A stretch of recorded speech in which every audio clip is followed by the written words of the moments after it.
ஆக 2000 ஆண்டுகளுக்கு முன்னாடி இருந்து இந்த காவிரி நீரை தமிழகத்துக்கு கொண்டு வருவதில் நம்முடைய தமிழக மன்னர்களும் மக்களும் சிற்றரசர்களும் பாளையக்காரர்கள் வரையிலும் எல்லோரும் போராடி வெற்றி பெற்றிருக்கிறார்கள்.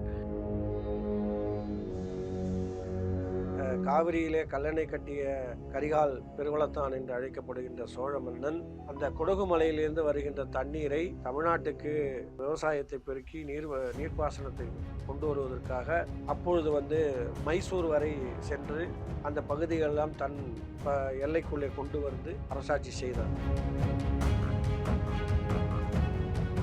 ஆனால் இன்றைய நிலைமை என்னவென்றால் ஆண்டுதோறும் திறக்கப்படுகின்ற மேட்டூர் அணை திறக்கப்படவில்லை. இப்பொழுது விவசாயிகள் காவிரி நதியில் நீர் இல்லாததால் 2வது போகம் 3வது போகம் விளைச்சலை இது பண்ண முடியாத நிலைக்கு தள்ளப்பட்டிருக்கிறார்.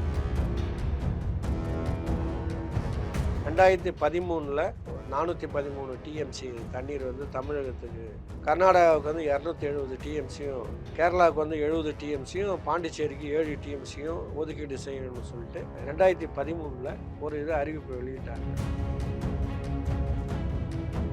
இந்த காவிரி பகுதியில் ஏதாவது தடுப்பணையோ வேறு ஏதாவது அந்த கர்நாடக அரசு மேற்கொள்ள வேண்டும் என்றால் அதை மற்ற மாநிலங்களோடு பகிர்ந்து கொண்டு பேச்சுவார்த்தை நடத்தி அவர்களுடைய ஒப்புதலை பெற வேண்டும் என்று அந்த தீர்ப்பில் சொல்லப்பட்டிருக்கிறது.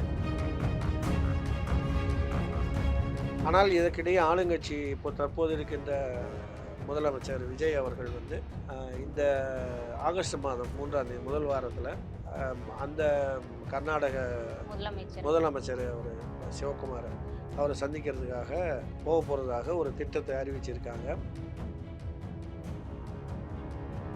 காவிரி நதிநீரை பங்கீடு செய்து கொள்வதற்கு தமிழ்நாட்டுக்கு நிறைய உரிமைகள் இருக்கிறது. அதை அடுத்தடுத்து வந்த வழக்குகளில் உச்சநீதிமன்றம், நடுவர் தீர்ப்பாயங்கள் எல்லாமே தமிழ்நாட்டுக்கு ஏறக்குறைய 192 டிஎம்சி அளவுக்கு தண்ணீர் ஒவ்வொரு ஆண்டும் தர வேண்டும் என்று தீர்ப்புல எல்லாம் சொல்லியிருக்காங்க. இதை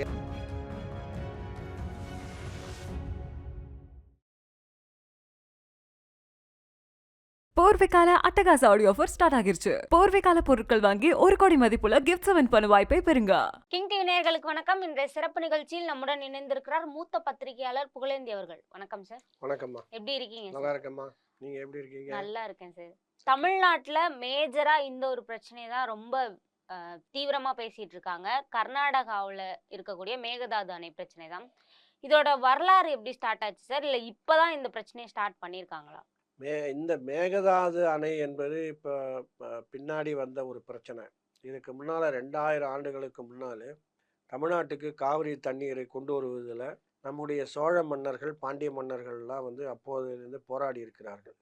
குறிப்பாக காவிரியிலே கல்லணை கட்டிய கரிகால் பெருவளத்தான் என்று அழைக்கப்படுகின்ற சோழ மன்னன் அந்த குடகு மலையிலிருந்து வருகின்ற தண்ணீரை தமிழ்நாட்டுக்கு நீர்ப்பாசன விவசாயத்தை பெருக்கி நீர்ப்பாசனத்தை கொண்டு வருவதற்காக அப்பொழுது மைசூர் வரை சென்று அந்த பகுதிகளெல்லாம் தன் எல்லைக்குள்ளே கொண்டு வந்து அரசாட்சி செய்தான். அதனாலே அங்கிருந்து குடகுமலையிலிருந்து காவிரி ஆறில் வரக்கூடிய தண்ணீர் தங்கு தடையின்றி தமிழகத்துக்கு வந்தது. அதை கல்லணை கட்டி 4 பிரிவுகளாக பிரித்து தஞ்சைக்கும் காவிரி டெல்டா பகுதிகளுக்கும் அதை பிரித்து தமிழ்நாட்டை வளப்படுத்தினான். தஞ்சை, நாகப்பட்டினம் போன்ற பகுதிகளை எல்லாம் வளப்படுத்தி, அதனால தான் அவருக்கு கரிகால் பெரு வளத்தான் என்ற பெயரே வந்தது. வளம் கொழித்தது. நெல், கரும்பு போன்ற பயிர்கள், தண்ணீர் தேவைப்படுகின்ற பயிர்கள் எல்லாம் செழிப்பாக வளர்ந்து வளம் கொழித்ததுனால அது ஒரு பெரிய வளநாடாக 2000 ஆண்டுகளுக்கு முன்னாடி இருந்தது. அதற்கு பின்னாலே கால ஓட்டத்துக்கு பின்னாலே இப்போ தமிழ்நாட்டில் பல்லவர்கள் 7ஆம் நூற்றாண்டு வரையிலும் 8ஆம் நூற்றாண்டு வரையிலும் ஆட்சி செய்து கொண்டிருந்தார்கள். அதற்கு பிறகால விஜயாலய சோழன் தலைமையிலே சோழர்கள் தலையெடுத்து வந்த பிறகு 9ஆம் நூற்றாண்டிலே ராஜராஜ சோழன் பொறுப்பேற்ற பிறகு மீண்டும் இந்த காவிரி நதியினுடைய பிரச்சனை தலை தூக்கும் பொழுது அதையெல்லாம் சரிப்படுத்தி எதெல்லாம் தடையாக இருக்கிறோ அந்த தடைகளை நீக்கி மீண்டும் காவிரியிலே தண்ணீர் வருவதற்கான அனைத்து ஏற்பாடுகளையும் செய்து சோழ காலத்தில் தான் அங்கே அந்த கொள்ளிடம் கரையில் வீரநாராயணன் ஏரி என்று சொல்லக்கூடிய வீராணம் ஏரியெல்லாம் இது பண்ணி நீரை தேக்கி, ஏனென்றால் அந்த திருச்சியிலேருந்து திருச்சி கரூரில் வரும்போது 2ஆக பிரிந்து இந்த பக்கம் ஸ்ரீரங்கத்துக்கு அந்த பக்கமும் ஸ்ரீரங்கத்துக்கு இந்த பக்கமும் இந்த காவிரி ஆறு 2ஆக பிரியும். இந்த பக்கம் வர்றதுக்கு அந்த வடபக்கமாக வருகின்ற இந்த காவிரி பிரிந்து வருகின்ற ஆறுக்கு வந்து கொள்ளிடம்னு பேர். அது கொள்ளிடம் வந்து மழை காலத்தில் மழை பெய்து தண்ணீர் வருகின்ற பொழுது தான் அது வந்து தண்ணீர் மற்றெல்லாம் காய்ந்து போயிருக்கும், அது வறட்சியாக இருக்கும். அதனால் வந்து அந்த கொள்ளிடத்தில் என்ன பண்ண அந்த பகுதியில் வந்து தண்ணீர் தேவை என்பதற்காக பல ஏரிகளையும் வெட்டி இந்த வீராணம் ஏரியெல்லாம் வந்து உற்பத்தி பண்ணி அதில் தண்ணீரை தேக்கி வைத்து எப்பொழுதும் தண்ணீர் கிடைக்கிற மாதிரியான ஏற்பாடுகளை சோழர்கள் செய்தார்கள். ஆனால் இன்றைய நிலைமை என்னவென்றால் ஆண்டுதோறும் திறக்கப்படுகின்ற மேட்டூர் அணை வந்து திறக்கப்படவில்லை. இப்பொழுது விவசாயிகள் வந்து காவிரி நதியில் நீர் இல்லாததால் 2வது போகம் 3வது போகம் விளைச்சலை இது பண்ண முடியாத நிலைக்கு தள்ளப்பட்டிருக்கிறார்கள். இந்த பிரச்சனை காவிரியிலே நீர் வருவது பிரச்சனை வந்து ஒவ்வொரு காலகட்டத்திலையும் கால மாற்றங்கள்லையும் இதில் வந்து பிரச்சனை ஏற்பட்டு வந்து குறிப்பாக 1141 1141 அந்த போசல மன்னன் சொல்லிட்டு ஒருத்தர் வந்து மைசூர் பகுதியை ஆண்டுகிட்டு வந்தான் 1141. அவர் 1173 வரையிலும் அந்த போசல மன்னன் முதலாம் நரசிம்மன் சொல்லிட்டு ஆட்சி பண்ணிட்டு வந்தான். அவன் என்ன பண்ணான்னா அந்த கன்னட பகுதியை விரிவுபடுத்தணும், அங்கே செழிப்பை உண்டாக்க வேண்டும் என்பதற்காக அப்போது அவன் வந்து அங்கே ஒரு காவிரி நதியின் கீழே ஒரு அணையை கட்ட முயற்சி எடுத்து அதுக்கான கட்டுமான பணிகள்லாம் தொடங்கிய பொழுது 2ஆம் குலோத்துங்கனுடைய மகன் 2ஆம் ராசராசன் படை நடத்தி கொண்டு போய் அந்த மன்னனுடைய போரிட்டு அவனை வெற்றி பெற்று அந்த அணைக்கட்டை தகர்த்தெறிந்து காவிரியிலே தண்ணீர் கொண்டு வருவதற்கு ஏற்பாடு செய்தான். அதே மாதிரி ராணி மங்கம்மாள் இருக்கிற காலத்திலையும் அங்கே மண் நிரப்பி அது தடை செய்கின்ற பொழுது இவங்க போர் நடத்தி கொண்டு படையை திரட்டி கொண்டு அங்கே போகின்ற பொழுது நல்ல மழையில் அந்த மண்மேடு கரைந்து தண்ணீர் வர வேண்டாம் இவங்க திரும்பி வந்துட்டாங்க. இப்படிலாம் வரலாற்றில் நிறைய சான்றுகள் இருக்கிறது. ஆக 2000 ஆண்டுகளுக்கு முன்னாடி இருந்து இந்த காவிரி நீரை தமிழகத்துக்கு கொண்டு வருவதில் நம்முடைய தமிழக மன்னர்களும் மக்களும் சிற்றரசர்களும் பாளையக்காரர்கள் வரையிலும் எல்லோரும் போராடி வெற்றி பெற்றிருக்கிறார்கள். அப்போதெல்லாம் தண்ணீர் வந்து போர் அடிப்படையில் தான் தண்ணீர் கொண்டு வரப்பட்டது. யார் ஆட்சி செய்கிறாங்களோ யார் வலிமையாக இருக்கிறார்களோ அவர் கொண்டு வந்தார்கள். ஆனால் சுதந்திரத்திற்கு பிறகு சுதந்திர இந்தியாவை நாம் வந்த பிறகு நாம் வந்து பேசி தீர்த்து கொள்வது அல்லது வந்து வழக்கு மன்றங்களிலே இந்த நீர் பங்கீடு பிரச்சனைகளை கொண்டு செல்வது என்ற ஒரு நடைமுறைக்கு நாம் வந்தோம். இந்நிலையில் 1892 அந்த மைசூர் ராஜ்யமாக இருந்தது. இங்கே இது வந்து மெட்ராஸ் பிரசிடென்சியாக இருந்தது. அப்போ வந்து இதே நீர் பிரச்சனை தண்ணீர் பங்கீடு பிரச்சனைகள் வந்தது. அவங்க அந்த மைசூர் ராஜ்யத்தை சேர்ந்த மன்னர் அங்கே ஒரு அணை கட்டுவது என்றெல்லாம் திட்டம் தீட்டினார்கள். ஆனால் அதுக்கு அப்போதும் மெட்ராஸ் பிரசிடென்சியில் இருந்தவர்கள்லாம் எதிர்ப்பு தெரிவித்ததுனால அந்த பேச்சுவார்த்தை நடத்தப்பட்டு 1924ஆம் ஆண்டில் வந்து ஒரு பேச்சுவார்த்தையில் ஒரு ஒப்பந்தம் செய்து கொள்ளப்பட்டது. அந்த ஒப்பந்தம் கிட்டத்தட்ட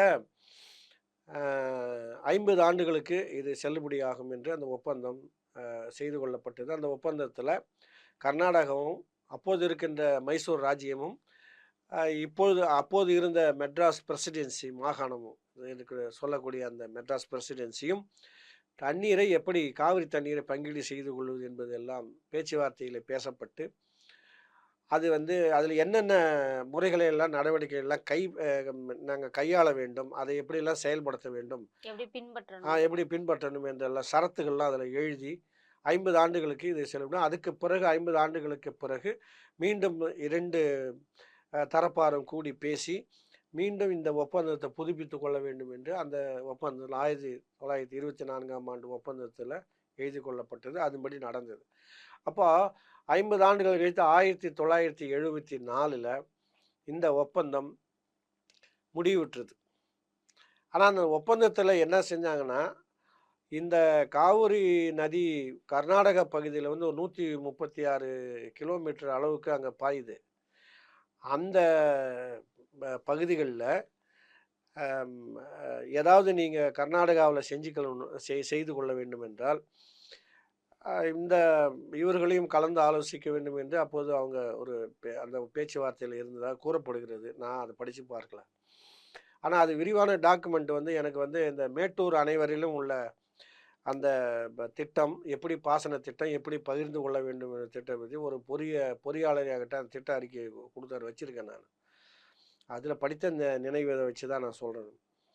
அப்போது வந்து 1970 அந்த பகுதியிலே மிக பிரபலமாகவும் மிக பெரிதாகவும் போற்றப்படுகின்ற கபினி ஹேமாவதி ஆறில் வந்து கர்நாடக அரசு அணைகள் கட்டியது 1970. அப்பொழுது வந்து அவங்க வந்து இந்த மாநிலங்களுடைய ஒப்புதல் கேட்டாங்க. அதே அடிப்படையில் இந்த காவிரி நீர் தமிழ்நாட்டுக்கு வழங்கப்படும் சுதந்திர இந்தியாவுக்கு பிறகு மாநிலங்கள்லாம் திருத்தி அமைக்கப்பட்ட பிறகு 1956 மாநிலங்கள்லாம் பிரித்து மொழிவாரி மாநிலங்கள் இதெல்லாம் திருத்தி அமைத்தாங்க.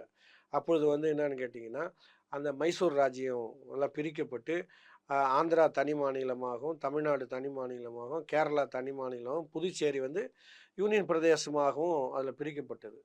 அப்போ பிரிக்கப்படும் பொழுது இவர்கள் என்ன செஞ்சார்கள்னா, அந்த ஒப்பந்தத்தில் இருக்கிற இதை திருத்தி அமைக்கணுன்றது 1974 திருத்தி அமைக்கணும் பேச்சுவார்த்தை நடத்தினாங்க. அப்போ அந்த பேச்சுவார்த்தைக்கு அது உடன்பாடு எட்டப்படவில்லை. கிட்டத்தட்ட அந்த பேச்சுவார்த்தை 20 வருஷமாக நடந்ததாக சொல்லப்படுகிறது. 20 வருஷமாக.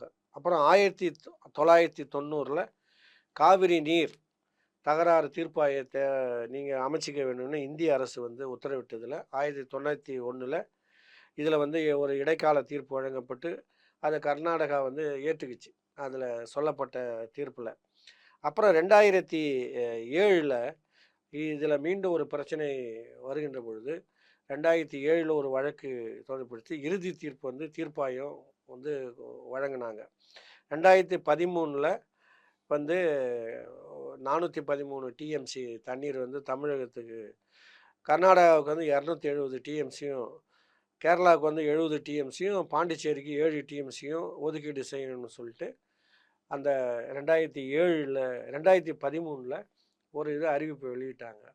அதில் வந்து என்ன சொன்னாங்க, ஆமாம், அதில் வந்து என்ன சொன்னாங்கன்னா, இது வந்து ஒவ்வொரு மாதமும் நீங்கள் கர்நாடகாவில் வந்து இந்த மாநிலங்களுக்கு இதை சொல்லப்படுகிறது குறிப்பிட்ட அளவுக்கு தண்ணீர் கொடுக்குறீங்களா இல்லையா அப்படிங்கிறத நீங்கள் கண்காணிக்கணும் என்றுலாம் சொன்னாங்க.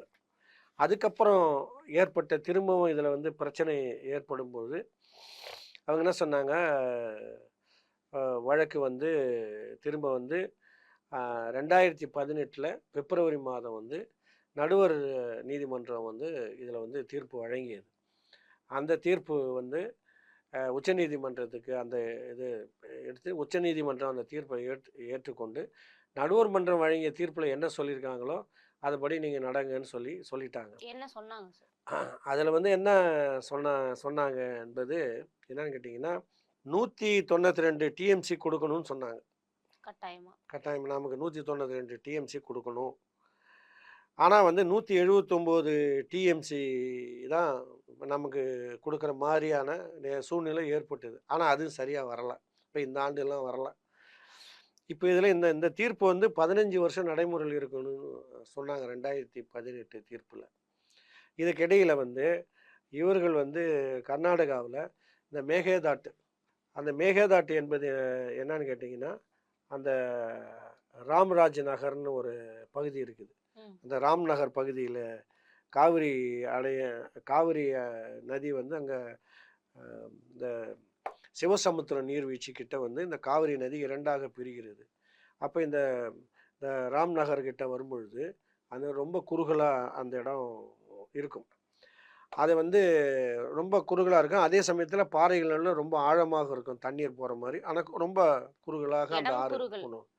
அதை வந்து என்ன சொல்லுவாங்கன்னா, அந்த வட்டார வழக்குப்படி என்ன சொல்லுவாங்கன்னா, ஒரு ஆடு இருக்கு இல்லையா, வரையாடு, மலையில் வரையாடு, அது வந்து ஒரு ஜம்பில் ஒரே தாவி தாண்டிடும். அந்த அளவுக்கு அது குறுகலாக இருக்குன்னு சொல்கிறதுக்காக ஆடு தாண்டிடும். அதே மேகே தாட்டு வந்து கன்னட மொழியில் மேகேனா ஆடு, தாட்டுனா தாண்டுது. அதனால அதுக்கு மேகதாட்டு என்ற அந்த பகுதி வந்தது. இந்த இடத்துல ஒரு அணை கட்ட வேண்டும் என்று கர்நாடகத்துல இருக்கிறவங்க 1948 அதுக்கு ஒரு ஒரு திட்டங்கள்லாம் தயார் பண்ணி அதை பத்தி ஆலோசனை பண்ணாங்க. ஆனா அப்போத்திலேருந்து அதுக்கு எதிர்ப்பு தெரிவித்தாங்க. அப்புறம் கிட்டத்தட்ட 2013ல இந்த கர்நாடக அரசு வந்து இந்த திட்டத்தை முறைப்படி அனௌன்ஸ் பண்ணாங்க. அனௌன்ஸ் பண்ணி ஆம், இது பண்ண அதுக்கான தொடக்க பணிகள்லாம் ஆரம்பிக்கும்போது 2015ல் தமிழ்நாடு அரசு இதுக்கு எதிர்த்து தீர்மானம் கொண்டு வந்து அதுக்கு கண்டனம் தெரிவித்து இவ்வளோ போராட்டங்கள்லாம் நடத்தினாங்க. இந்த 2018ல் இந்த ஏற்கனவே நீர் பங்கீடு வழக்கு இருக்குது இல்லையா, அதனுடைய கூடவே 2018ல் மத்திய நீர் ஆணையம் வந்து இதை ஆய்வு செய்ய வேண்டும் என்று ஒரு ஒப்புதல் அளித்து இது கொடுத்தது. இதுதான் இந்த மேகதாட்டு திட்டத்துக்கான இது. இந்த திட்டத்தில் உச்சநீதிமன்றம் நடுவர் மன்றத்தின் தீர்ப்பை உச்சநீதிமன்றம் ஏற்றுக்கொண்டதன் அடிப்படையில் அந்த தீர்ப்பில் சொல்லப்பட்டிருக்கிற கருத்துக்கள் அடிப்படையில் அந்த காவிரி பகுதியில் வந்து ஏதாவது தடுப்பணையோ வேறு ஏதாவது அந்த கர்நாடக அரசு மேற்கொள்ள வேண்டும் என்றால் அதை மற்ற மாநிலங்களோடு பகிர்ந்து கொண்டு பேச்சுவார்த்தை நடத்தி அவர்களுடைய ஒப்புதலை பெற வேண்டும் என்று அந்த தீர்ப்பில் சொல்லப்பட்டிருக்கிறது. ஆனால் இவர்கள் என்ன சொல்கிறாங்கன்னா, அப்படிலாம் கிடையாது, கேட்க வேண்டியதில்லை அப்படி என்று கர்நாடக அரசு சொல்கிறது. அப்போதைய மத்திய அமைச்சர் உமாபாரதி மத்திய அமைச்சர் பார்லிமெண்ட்டில் அந்த ஒரு கேள்விக்கு பதில் சொல்லும் பொழுது அவங்க என்ன சொன்னாங்கன்னா, அட்டவணை 13 படி கர்நாடக அரசு வந்து காவிரி நதியில் வந்து ஏதாவது குறுக்கே வந்து ஏதாவது பணிகள் செய்தாலும், எந்த வளர்ச்சி திட்ட பணிகள் செய்தாலும், மின் திட்டங்கள் ஏதாவது மின் உற்பத்திக்கு ஏதாவது செய்தாலும், இல்லை நீர்ப்பாசனத்துக்கான ஏற்பாடுகள் எது செய்தாலும் அது தமிழ்நாடு, கேரளா, புதுச்சேரி அண்டை மாநிலங்களுடைய அனுமதியை கேட்க வேண்டும் என்று எழுத்துப்பூர்வமாக கொடுத்தார்கள். அந்த பார்லிமெண்ட்டில் கேட்கப்பட்ட கேள்விக்கு எழுத்துப்பூர்வமாக இது பண்ணாங்க. எழுத்துப்பூர்வமாக கேட்கப்பட்டது. அது எழுத்துப்பூர்வமாக அங்கே அப்போதைய மத்திய மந்திரி உமாபாரதி கொடுத்தாங்க. ஆனால் இப்போ சமீபத்தில் இப்போ அன்புமணி ராமதாஸ் வந்து பாராளுமன்றத்தில் வந்து இது கேள்வி எழுப்பினார். அப்போ இங்கே இருக்கிற இதனுடைய இணை அமைச்சர் என்ன சொல்லியிருக்காருன்னா, அட்டவணை 18 படி அந்த தீர்ப்பில் சொல்லப்படுற அட்டவணை 18 படி இவர்கள் வந்து கர்நாடக அரசு அண்டை மாநிலங்களோட அனுமதி கேட்க தேவையில்லை என்று ஒரு பதிலை சொல்லிட்டு இப்போ இதுதான் இப்போ பிரச்சனையாக கொந்தளிப்பை ஏற்படுத்தியிருக்கிறது. 2 மாநிலங்களுக்கிடையே ஒரு பதற்றத்தை உருவாக்கி இருக்கிறது.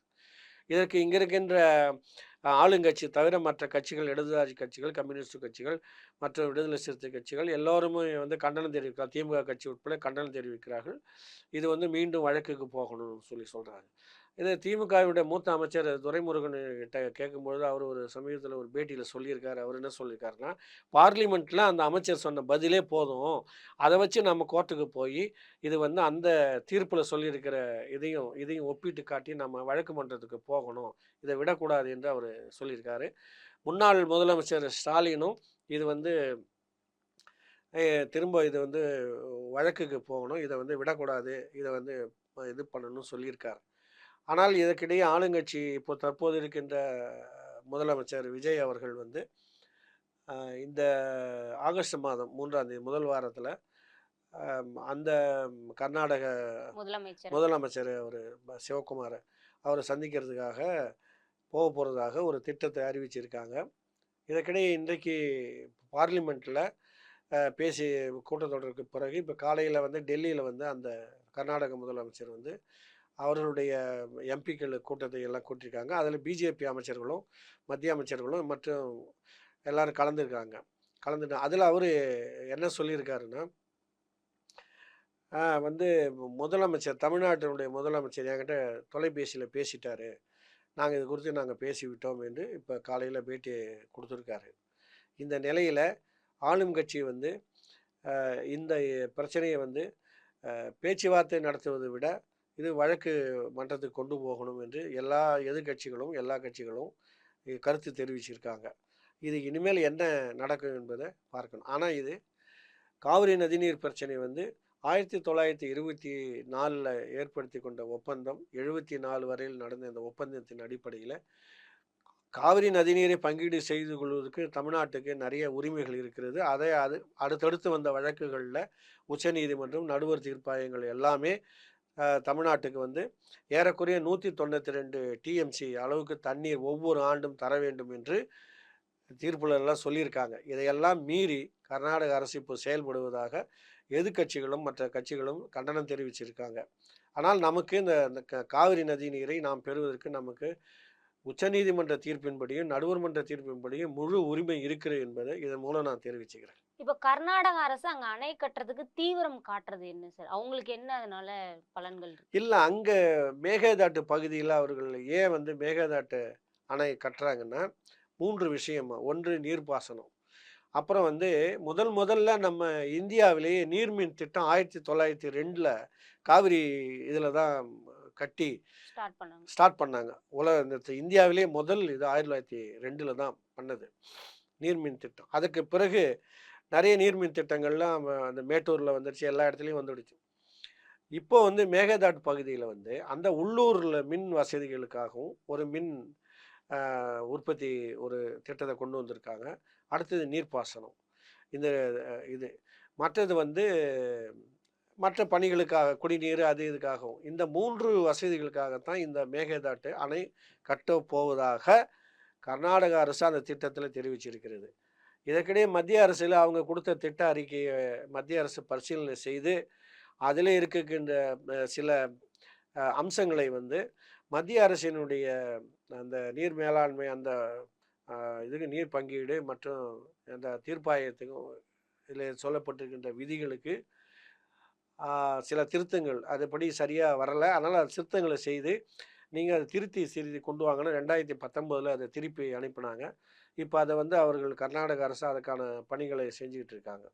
இப்ப தமிழ்நாட்டுக்கு மேகதாது கட்டப்பட்டா என்னென்ன மாதிரியான பாதிப்புகள் ஏற்படும்? அங்கே வந்து நீங்கள் மேகதாட்டில் அணை கட்டிட்டாங்கன்னா நமக்கு தண்ணீர் ஏற்கனவே வந்து 192 குறைச்சிட்டாங்க. 192 டிஎம்சியை 1.75 இதை குறைச்சி கொடுத்தா போதும் அப்படின்ற ஒரு அம்சம் தெரிவிக்கப்பட்டிருக்கிறது. அதனால் ஏற்கனவே தண்ணீர் தருவதே குறைஞ்சி போச்சு. குறைந்து போன நிலையில் இவங்க மேகதாட்டில் ஒரு அணை கட்டினாங்கன்னா இன்னும் குறையும். இன்னும் குறையும் பொழுது உங்களுக்கு வந்து இப்போ நீங்கள் இங்கே 3 போகம் சாகுபடி பண்ணுறீங்கன்னா 2 போகமே பண்ண முடியாது. அந்த அளவுக்கு வந்து குறையும் அப்படின்னு அந்த டெல்டா பகுதியில் இருக்கிற விவசாயிகள் தஞ்சை விவசாயிகள்லாம் சொல்கிறாங்க. இப்போ அந்த விவசாயிகள்லாம் கூட இப்போ போராட்டம் பண்ணுறதுக்காக ஒரு பெரும் முயற்சியெல்லாம் எடுத்தாங்க.